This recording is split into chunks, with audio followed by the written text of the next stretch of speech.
Hello, Laura Donnelly here from The Healing Path, and I'm very excited today that I have another guest to share with you.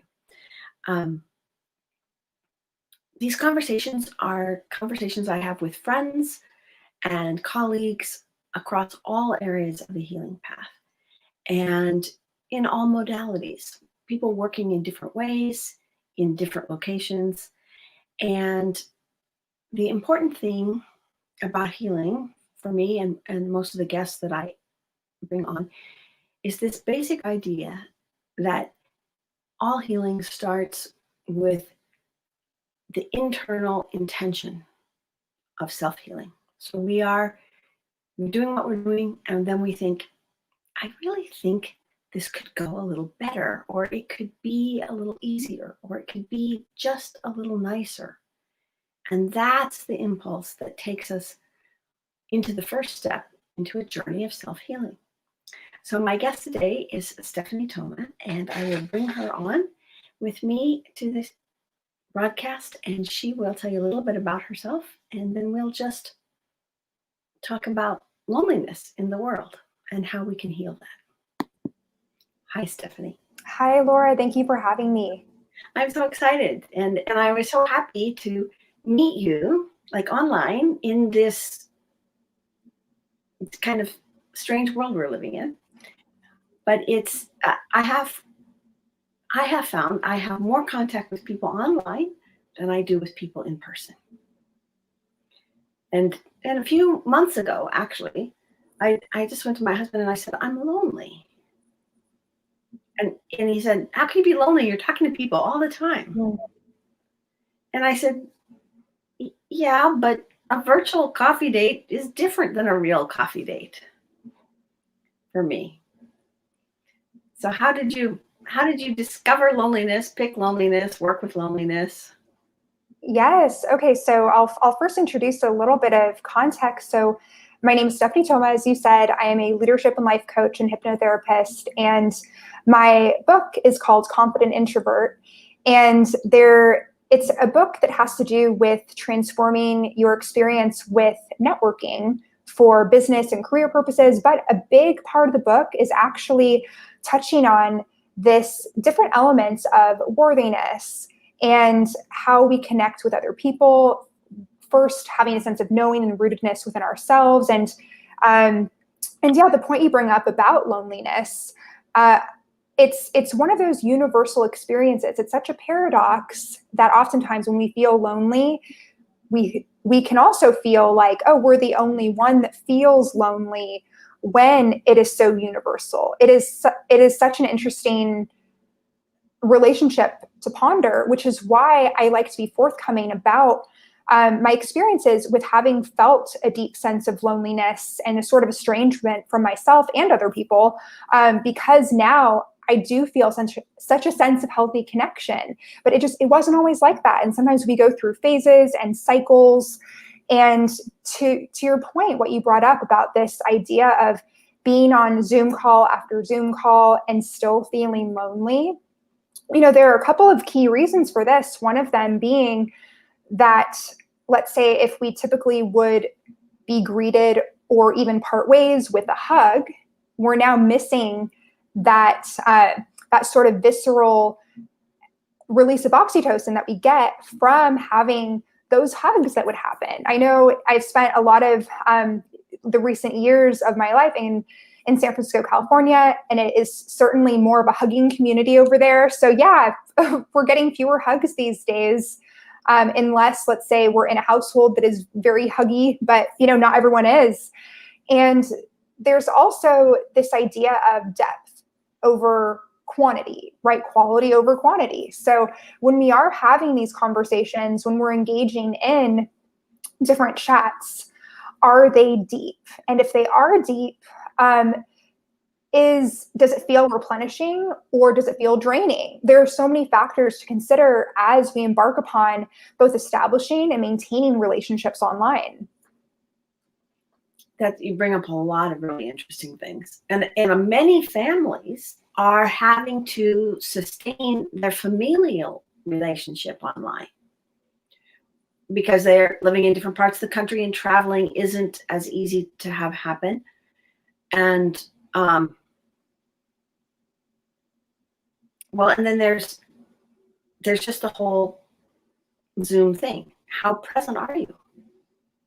You know, are you playing on your phone? Because if you're having coffee with somebody and you're playing on your phone, they know it.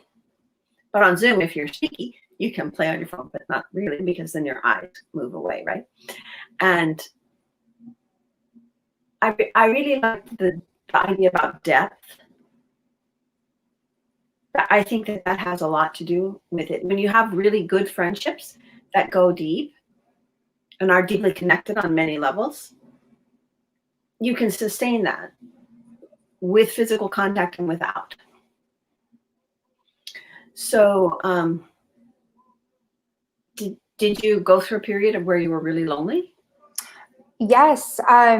So, something else that's coming up. So I will go into that, but I also wanted to touch on, especially during these changing times, it is possible that those that we felt a lot of connection and depth with previously, we no longer feel that sense of connection with. So it's just something to be aware of,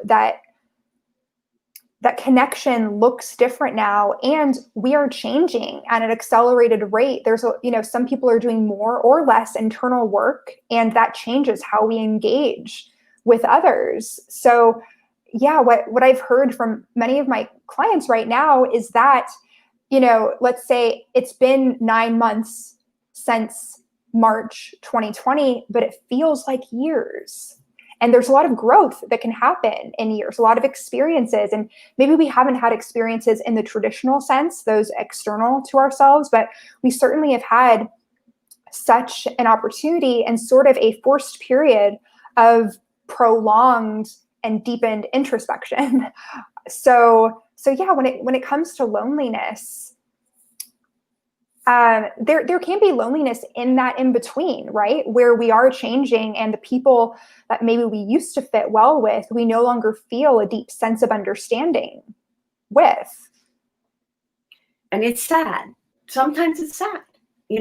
These were people you were close to, and you don't feel close to them.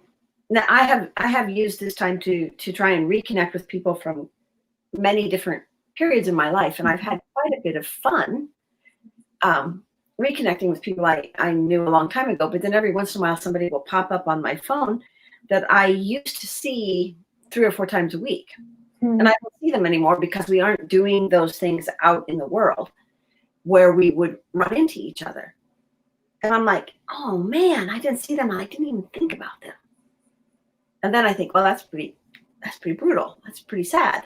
And other times I think, well, maybe these people, maybe we were connected by doing the same things, because we did the same things and we ran into each other. So we had a kind of a frequency connection, not a, like you said, like a deep and meaningful connection about, well, for my people that I stay really kind of close to, it has to do with people who are really interested in lifelong learning and dance and art and growth and the relationship to self-change, and how do you navigate the world without the world navigating you, sort of. Yeah. Oh my goodness. Yes. So taking that sense of ownership of how we show up, and having the self-awareness to know when you've changed or when relationship dynamics have shifted. So yeah, when it comes to my experience of loneliness that you asked about a little bit earlier, so one of the key points in my life that stands out was actually probably elementary school and middle school age. Just, there was a period of time where, gosh, in my teens, when I had this thought, I was like, wait a second, everyone dies. Why aren't people talking about this? I just thought that it was absolutely insane that it was just this thing that nobody discussed. And I remember trying to have conversations about it. I mean, not necessarily in a fearful way, but in a curious way, like, wait, so can you explain this situation to me?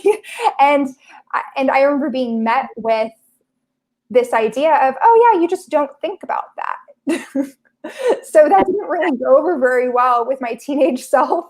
I still thought a lot about just this concept of impermanence and how it's inherent to our relationships and to, let's say, different hobbies we have and to our physical form. So yeah, there was a sense of loneliness during that time for that reason, having these thoughts that were pretty philosophical and abstract at times, and not necessarily being in a place where I encountered many people who I could engage with those topics. And now there are things like, I don't know if you've heard of Reimagine End of Life. It's a death festival that I've done events with for the past few years. And there are people that actually want to talk about it, not from this lens of fear or, oh my gosh, it's horrible inherently, but, oh, okay, this is a fact of life.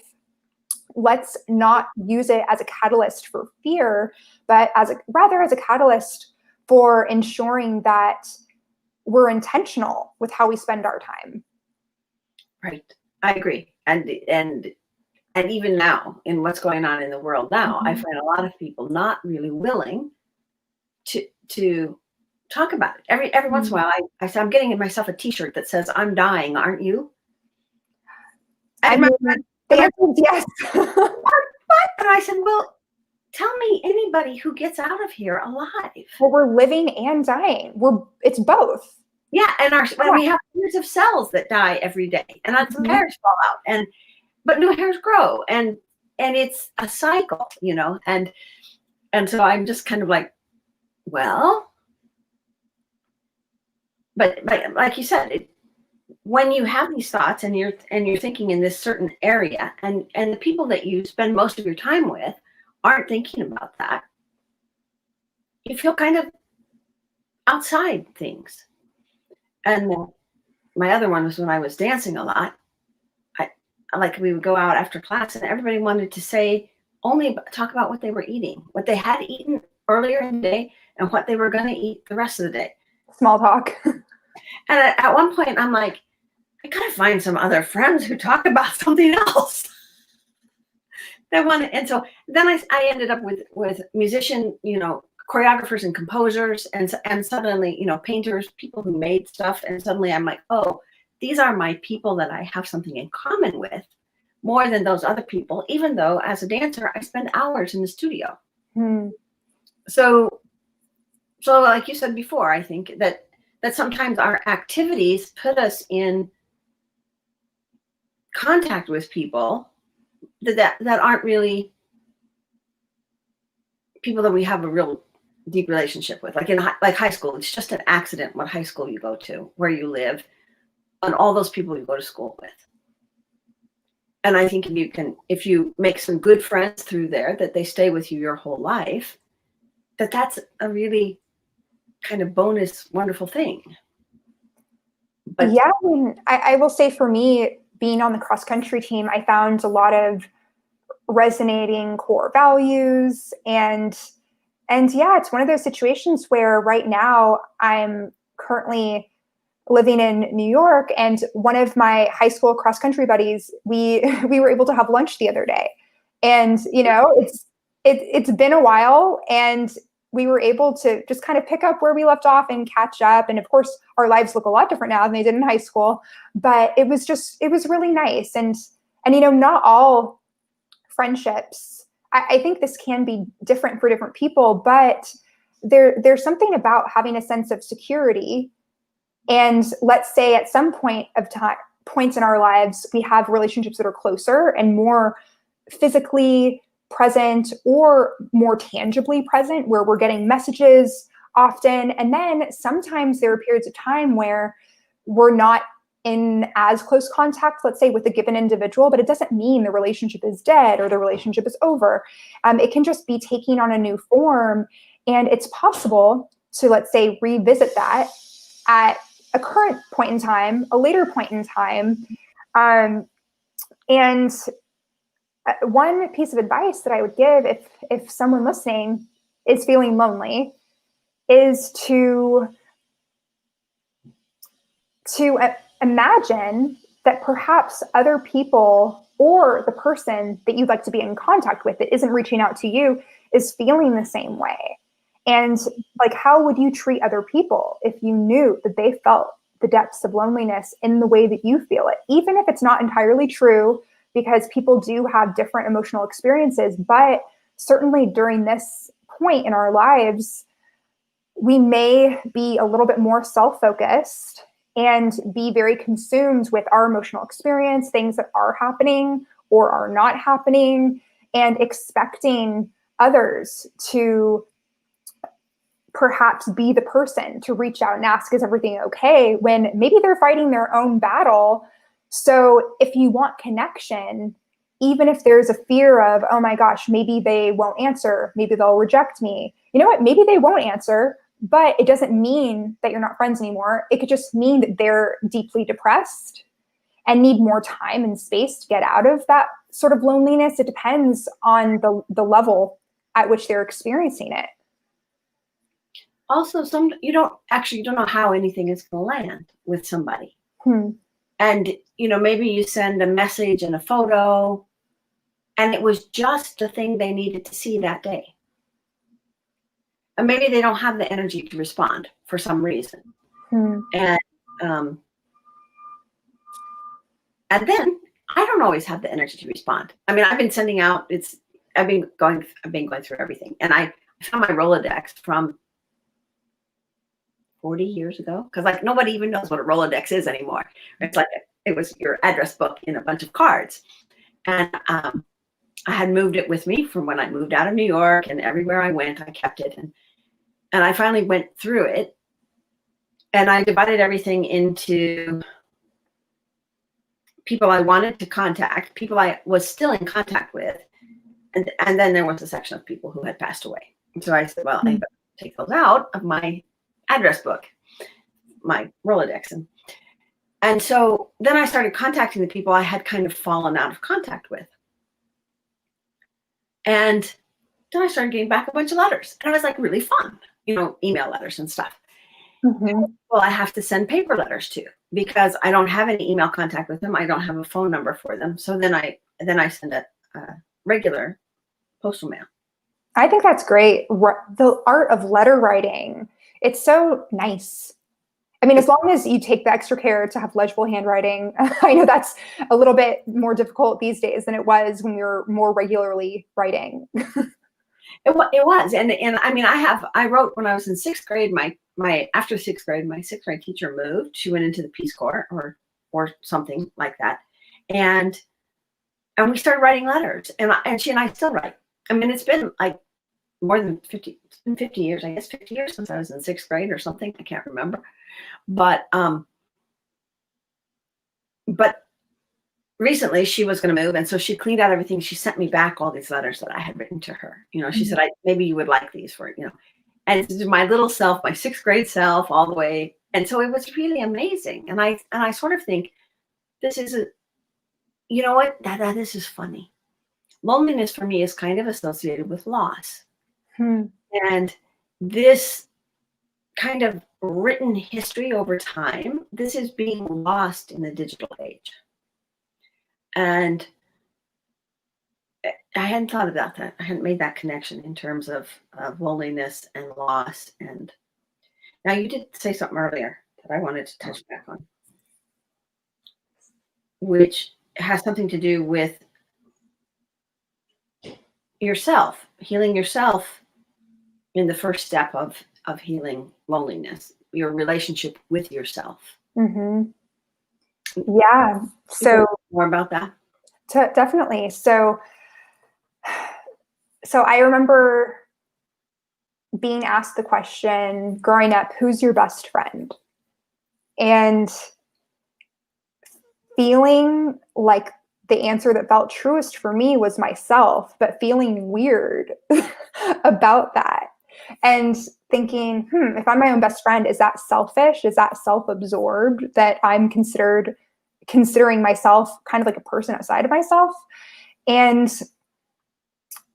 that's just always kind of felt like the truth. I have had best friends, great friends, acquaintances, but ultimately being able to come back to yourself. And even when times are hard, let's say when you call that friend and they don't pick up, or you're feeling a sense of distress because of a current situation that you're going through, or even a memory creeping back in that you're not fully feeling prepared to address, having the ability to self-soothe and in an abstract way, thinking of yourself as a person outside of yourself and being very keenly aware and cultivating and growing that awareness of, how do I talk to myself? And for example, when you look in the mirror, what are the thoughts that come into your mind? You know, one of my clients recently had this realization where she's like, wait a second, I'm so mean to myself. The first thing that I do is I look in the mirror in the morning and I go, oh, and just having that awareness of, I'm like, wait a sec, you know, she was able to then think, okay, that's not how I would talk to a friend. That would be so rude. I wouldn't make the same comments that I make to myself to a friend. So when we reframe that, in a sense, it can be really empowering. And, you know, I think I have these memories in my loneliest hours that are I'm consciously aware of, where I would even look in the mirror and tell myself what I needed to hear. I would journal everything I wish someone would say to me and read it out loud or in my mind to myself, like someone was giving me that support that I didn't have. And it can feel, I remember when it was happening, I felt kind of pathetic. I'm like, oh my God, like I'm writing this letter to myself, screw it, let's just do this, you know? But then, wait a second, looking back, there was nothing pathetic about that at all. There's something profound about being able to self-soothe. And now I would call it being in touch with your higher self. So if you ever feel confused about something in your life, if you ever feel disconnected or detached from this experience of life that you are actively engaging in, whether you feel actively engaged or not, taking those moments to, okay, what messages does my higher self have for me? And having that sense of trust that, oh, okay, well, the most enlightened, the happiest, the most connected version of myself would think this, would say this, would do this, to tap into that and then lead with it. That's how we become the person that we want to be, by first tapping into that and then believing it and taking it seriously. Well, and see, what you said is really interesting to me, is that well, how pathetic is that I'm writing this like cheerleading letter to myself, right? But why is it acceptable? I mean, because we know people who have just a constant negative stream of consciousness going through their mind about themselves all day. You know, my hair doesn't look right. I wore the wrong clothes today. You know, how could you have stupidly forgotten your purse or whatever you did? Mm-hmm. And that is somehow more socially acceptable than saying to yourself, "Oh, you did a really good job with that. You know, made some great fried eggs this morning. Yeah. Didn't break one yolk. Hooray for you!" You know, but I mean, it's no less. I mean, that's one of the things that I think is really important about taking this journey and paying attention to yourself. And also, like sometimes when I feel lonely, sometimes I don't know I feel lonely at first. I'm walking through my kitchen going, well, I want to have something to eat. You know, it's 4:30. It's a little bit late to have some tea, but I want something. Well, then for me, I have to like slow down and say, oh, it's tea time. And my mom and I would sit down and have a cup of tea and some cookies. And then I can say, oh, I miss my mom. You know, she passed away 5 years ago. And there is, oh, now that's a whole other thing about loneliness. I think that there's some loneliness that just always lives with us. That, you know, I'm not lonely. I don't miss my mom all the time, but just certain times. And this kind of unknowingly, like I want something, but I don't know what it is. When I slow down enough, it's generally I'm feeling lonely. And it's important to know that, because otherwise then you just eat a lot of food you don't need to switch channels in some ways. So Well, yeah, I have another question for you. It's because you're doing like the digital nomading? Didn't you tell me that? I am. Yeah. So That's my life right now. kind of lonely. Like you're here for a while and you go somewhere else for a while and you go somewhere else for a while.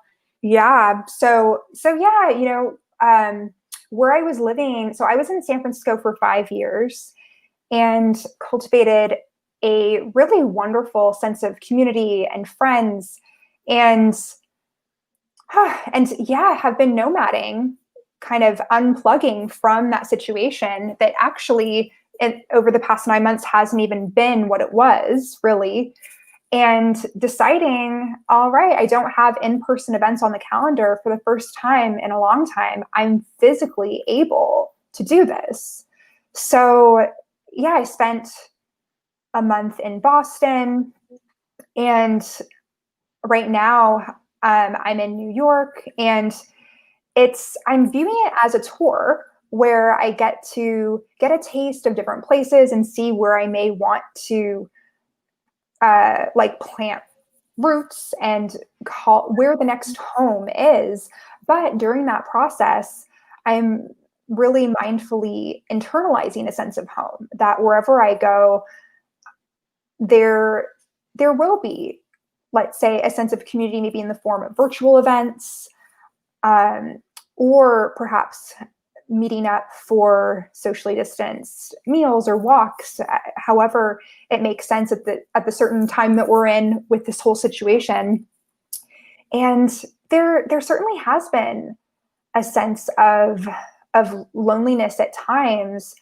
And for me, it's been about really asking myself, wait a second, maybe people say that this experience is lonely. So we can think of many life experiences where people would say, that's a lonely experience.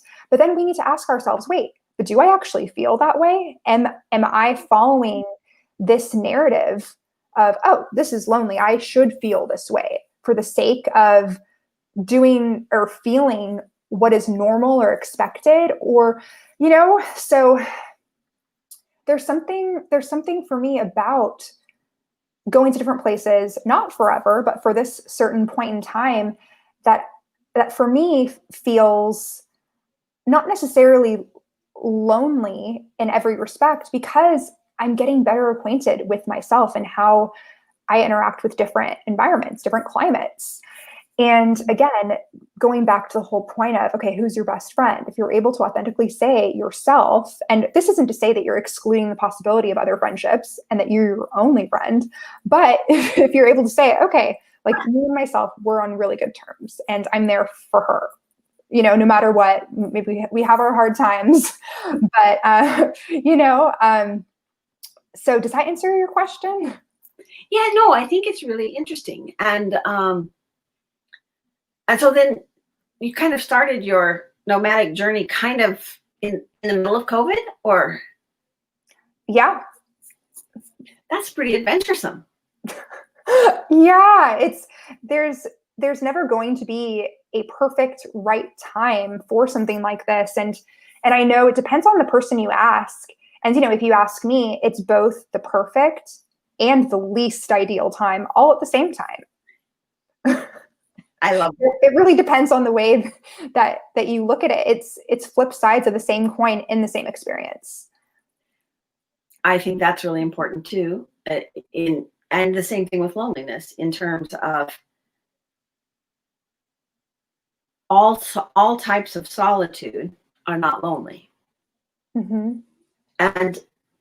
And I have had times when I was in the middle of a whole big group of people and felt absolutely isolated and alone. Yeah. I personally prefer the loneliness in solitude that sometimes arises, but doesn't always, because like you said, if you're your own best friend, well, somebody said the other day, well, I'm bored. And I'm like, how are you bored? Because there are so many thoughts to think. Yeah. There's so much that's to think. There's so many books I haven't read. I have fabric cut out to make a quilt, which I haven't made. I mean, I just have things that I love to do that are actually fairly solitary things. And they're creative. And not everyone would think to do those things either. Right. And so the idea, I think you said several things that I think are really important in terms of healing. It's like reframing something, looking at something that has two sides, and maybe it has an edge, So we got the flip sides, but we also got an edge, which might have another space for another angle. And giving ourselves the permission to explore, and if I am by myself, what can I do by myself that I can't do when I'm around other people? And so instead of like being sad that you can't be around other people, what is something you can do that you can't do when other people are in your house or something, Focusing on the opportunity. Yeah. And so just to kind of, well, it's an exploration and inquiring and observing, which you've talked about, noticing. So do you think, because you called your book The Confident Introvert, do you think introverts and extroverts deal with loneliness differently? So I'll begin the answer to this question by saying that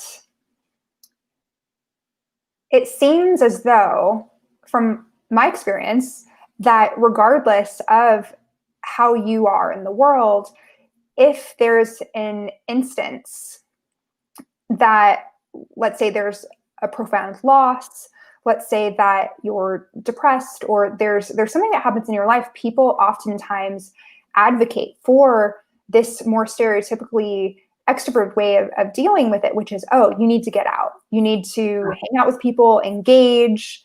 And right now, in this moment in history, there seems to be a growing respect for solitude.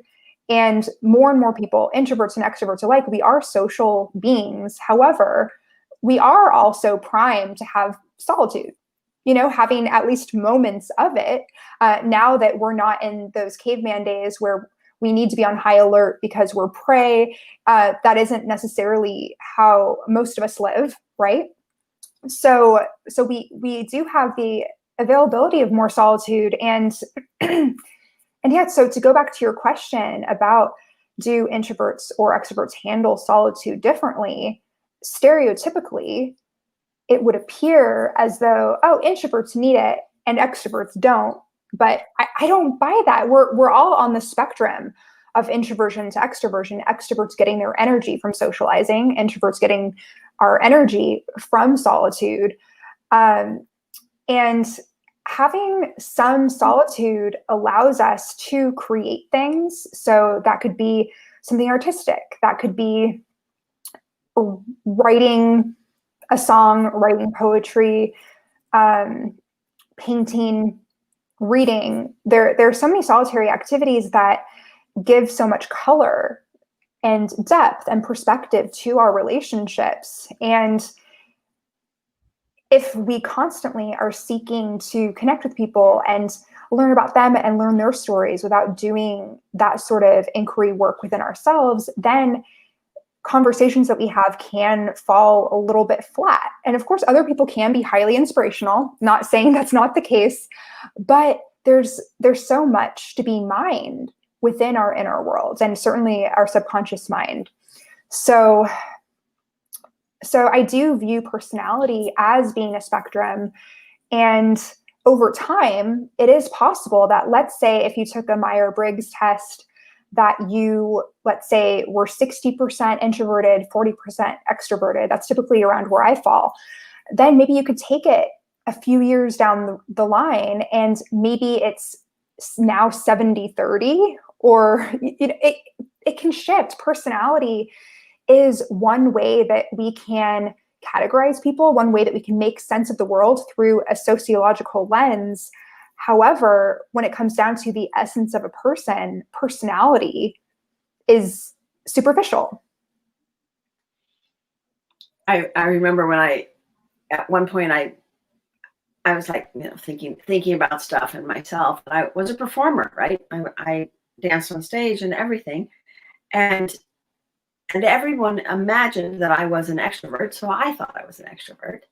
And at some point I'm like, really, I'm an introvert. I have a persona, an extroverted persona that I can pull out and use at events, at social, because I lived a life that required that I have some visibility and some presence out in the world and to be social and engaging. And when and then I would come home and I'd be like really tired, and I never put it together. And then all of a sudden I'm like, oh, that's like my public self. And it takes a lot of energy for me to do that self. And she's fine. She's nice. She makes people laugh. We get along pretty well. And then I'm like, wow, that allows me to be here in my house, and I don't have to reveal the real me to these public people if I don't want to. I probably sound like I'm crazy now. I mean, no, this is the reality of many people's experiences of having, and it doesn't mean that it's fake, but there are different sides of ourself, and it's all real, but we're multifaceted. And we show different parts of ourselves in different contexts at times that help us connect or relate. And when you talk about this idea of a persona, so when I think about that concept, so Beyonce is an introvert and her alter ego is Sasha Fierce. So when she goes on stage and is super, it seems like maybe she's getting her energy from the audience, but I don't know. When I see some of those poses and that fierceness, I think, oh no, that's all inside. But yeah, that whole concept of saying, okay, now I'm going to put on this hat, and it's not coming out of thin air. We have access to both ways of being, but when we identify as an introvert and extrovert, it's more so saying, okay, well, typically this is how I get my energy. But it's not to say that introverts are only fueled by solitary activities, or extroverts are only fueled by other people. There's always going to be something on the other side of things that can really sort of help engage us and enliven us. No, I think your idea of the kind of the spectrum, and the fact that at different times in our lives we learn different skills and we have different requirements in the world, and so it brings out different parts of our personality and our kind of innate uniqueness. So we could probably chat for hours. Right? I know there's so much to dive into. Really interesting. But why don't you show the picture of your book? Because I thought it was really beautiful. Oh, yeah. So I have a copy of my book in case you're like, wait, Confident Introvert, what does it look like? So if you Google search this, it's Confident Introvert, a practical guide to connecting with others at networking events and beyond. It came out in June 2020, so it's coming up on its 7th month birthday. It's still a baby.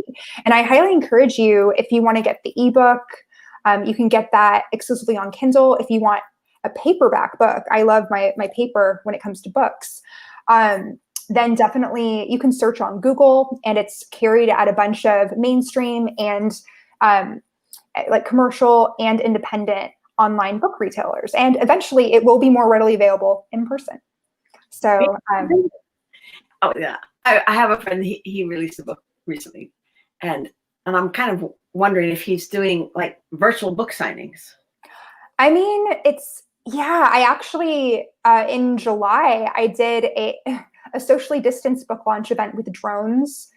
And this is very San Francisco, where people who pre-ordered the book, everyone was very spread out, masked, and we had the book delivered to them by drone in the air. I know. I mean, I don't think I would have done that. I'm pretty 100% positive that I wouldn't have done that if I didn't have to, but it was fun because why else would that have happened? It reminds me of the owls in Harry Potter. Yeah, yeah, I know. I wish I could have recruited some owls. That would have been even more fun. Would have been fun. Well, somebody, it's been delightful to talk to you, and I'm happy to have met you and made a new friend. And I thank you for sharing all these good ideas. And in the description for the video is how people can connect with you on your website. And I think I have a link for the book, but if not, I'll get a link for the book into the comments. And I wish you the best luck. Do you know where you're going to go next from New York? Yes, so sunny San Diego. That'll be my next stop eventually, sometime later on in the year. And yeah, for anyone who is interested in being connected, so you'll see the link to my book somewhere down below, I guess. And then if you'd like to get in touch about coaching, leadership and life focus, and kind of stepping into that ideal version of yourself, getting through those subconscious blocks, you'll want to go to stephaniethoma.com/coaching. And I also have an email newsletter where we go into some topics like the so many that we've discussed. So just go to my website, stephaniethoma.com, and there's going to be a pop-up and you can opt into that. Perfect. So I'm pretty sure all the links are in the description. And you try the healing path. So if people have questions or comments, put them on the video, on the comments under the video, and we'll get back in touch with you so that you don't ever have to feel lonely again. So take care, and I will see you again. Yes, thank you, Laura. Bye-bye. Bye.